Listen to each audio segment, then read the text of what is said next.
I'm not going to explain you everything about microsurgery. It's not the purpose of my talk. The purpose of my talk is to be more generalist and to tell you that the step to robotic microsurgery is purely psychological. You could see on here in the talks yesterday that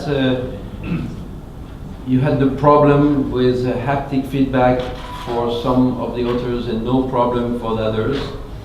I think when you come from microsurgery, you already mastered this visual haptic feedback. And this visual haptic feedback is so true that, as we could discuss it, when you are used to that technique and you watch a video or a live surgery by another surgeon, you can feel yourself what he feels because you get it from your eyes.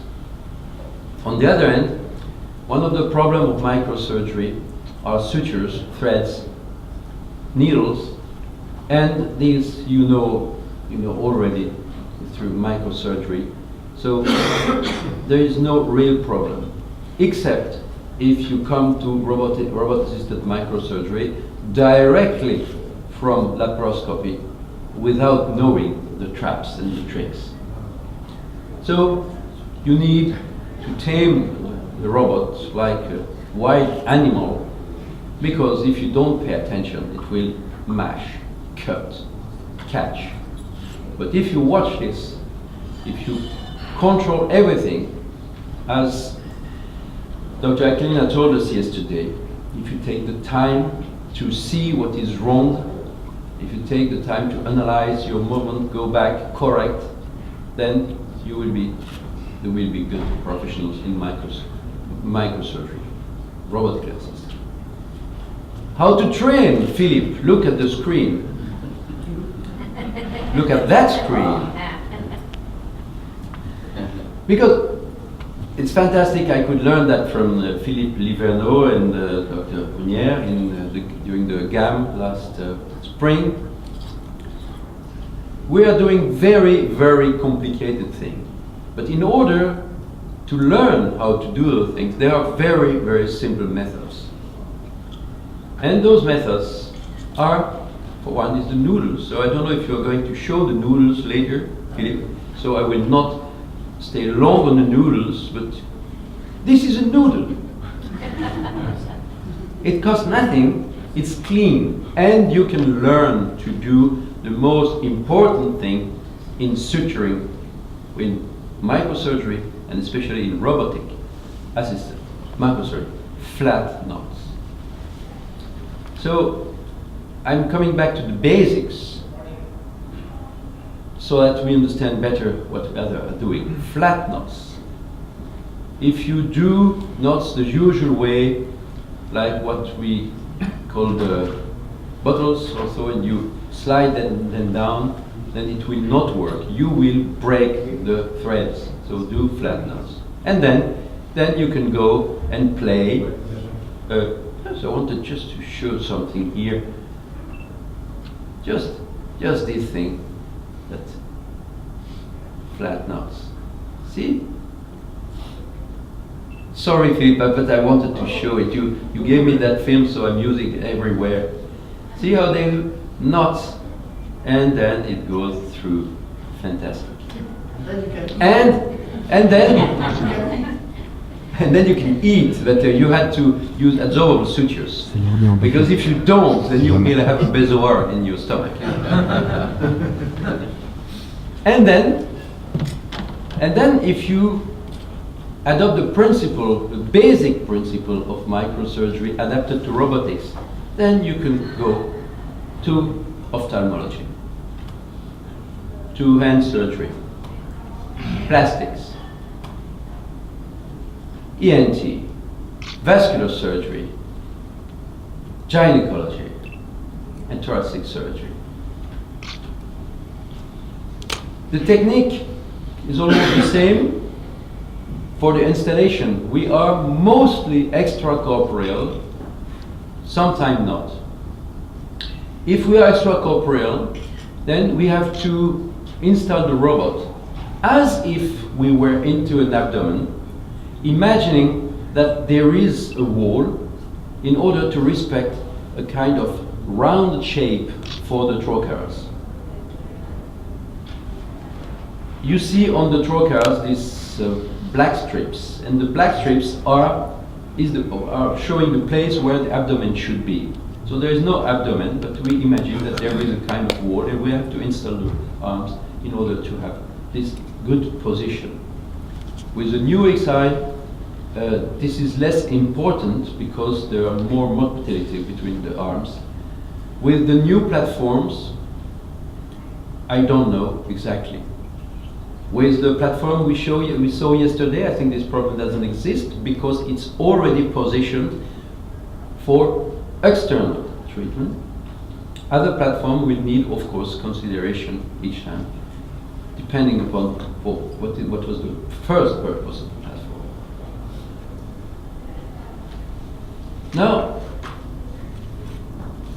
as a urologist, I will make a comment, of course, about what I'm doing, and it's interesting to see that we are doing challenging procedures. The procedures are challenging because psychologically we've always wanted to feel what we are doing, feel with our fingers. And as I told you on the first slide, it is psychological because you don't feel anyway. Now it's interesting to see that with the time we are getting better, and the advantages of robot-assisted microsurgery appears only after a long curve of preparation, exactly as Dr. Aquilina told us with microsurgery. But after that time, we start to see the benefits. And of course, I'm making my last conclusion. Like every year, we are waiting new platforms dedicated to microsurgery. But still we have more stability with robots, better knots, faster change of tools, and also focus. And this is important for the developers of new tools. If you ask us, microsurgeons, to change tools during procedures, then we will lose a big part of the advantage of robot-assisted microsurgery. It was expressed in another conference. We have, I would say, somehow 4 hands nowadays. 4 hands. We are operating like an organist with our feet too. So this is an advantage to have 4 hands. To be able to cut without taking either hand or the eyes out of the focus, and not losing, not 2 seconds, 4, 5 seconds, 10 seconds, 12 seconds to find the new instrument.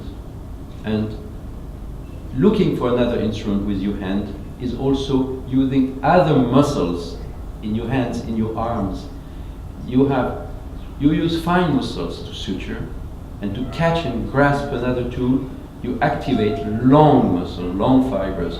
So when you back into the field, you have a higher tremor, so you have to go back to the field, put down your hand, calm down the tremor, start again suturing, and here he comes, you must cut, or whatever, and then comes the tremor again. So not changing the position of the hand on the handle in order to not to activate other muscle fibers, not to activate tremor causes is very important.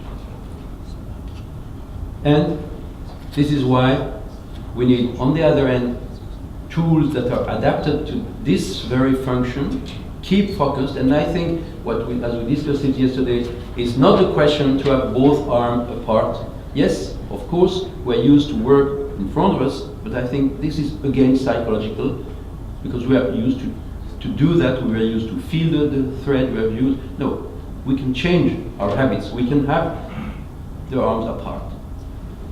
They must be comfortable in order not to activate long muscle fibers. If you have to activate any muscle fibers, you're lost. So the arm should be resting, the body should be resting, and then it will be fine. And then we can start training specifically. There are other fields of development, and I think those fields can inspire us. Inspire us in going on in developing what we believe, because what we believe, in fact, is somehow ecological. Why ecological? Because it is sparing pain or time, and all these points are economics. And I wanted to share with you a film of a great Swiss team, a Swiss doctor, psychiatrist, who is from a family of discoverer, Dr. Picard, and a Swiss engineer and pilot, André Borschberg. Both developed a fantastic dream you heard about, and I want to share it with you.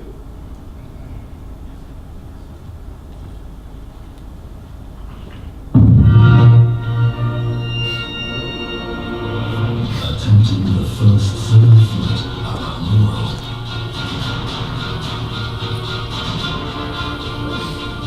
This is the story of two men, Bertrand Picard, psychiatrist and explorer, and André Borschberg, engineer and entrepreneur. A team driven by a vision of the future and a passion for innovation, and the first airplane of perpetual endurance, able to fly day and night without fuel. Together with their partners, they want to show the power of pioneering spirit and clean technologies to bring solutions for a better world.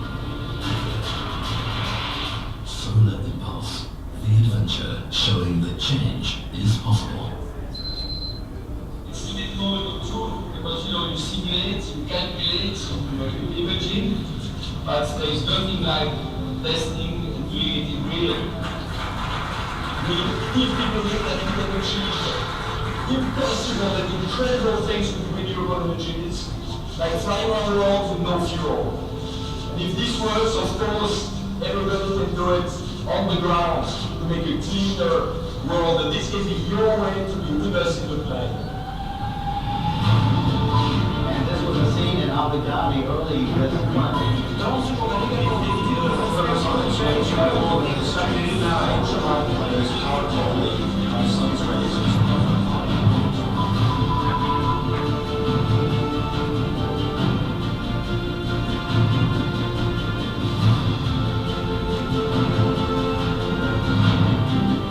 Between March and July 2015, Bertrand Picard and André Borschberg have flown without a drop of fuel from Abu Dhabi to Oman, across the Arabian Sea to India, Myanmar, China, Japan, and over the Pacific to Hawaii.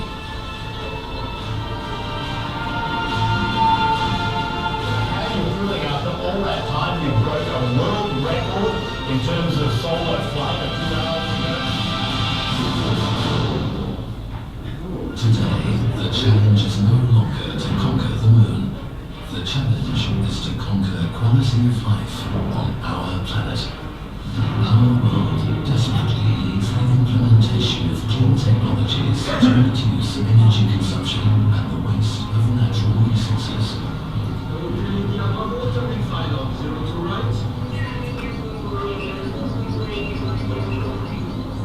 This airplane is not built to carry passengers, but to carry a message. The world could reduce half of its CO2 emissions by replacing old polluting devices by new clean technologies, like those used on Solar Impulse. But for this, we need political courage and pioneering spirit. Inspiring generations, promoting innovative solutions to the challenges of humanity, inventing a brighter future.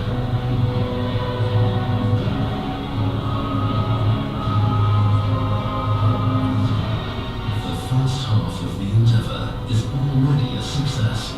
Solar energy made it possible to fly 5 days and 5 nights, crossing an ocean and remaining airborne longer than any jet plane in history.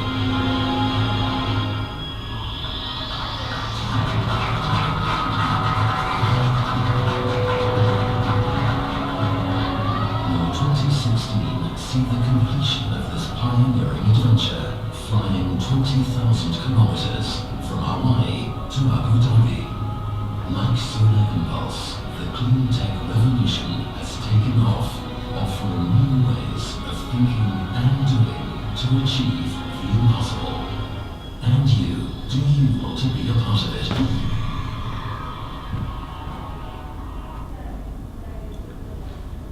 So, I want to thank Andre Borschberg who sent us this video and just wants to tell you that he supports robotics and new technology for a cleaner future, but also, as you told in the video, for better quality of life of patients. And you see, we are among us talking about technology, and we are very happy to be doing our technologies and our success as individuals. But the purpose of all that, you could see it, for example, in ENT.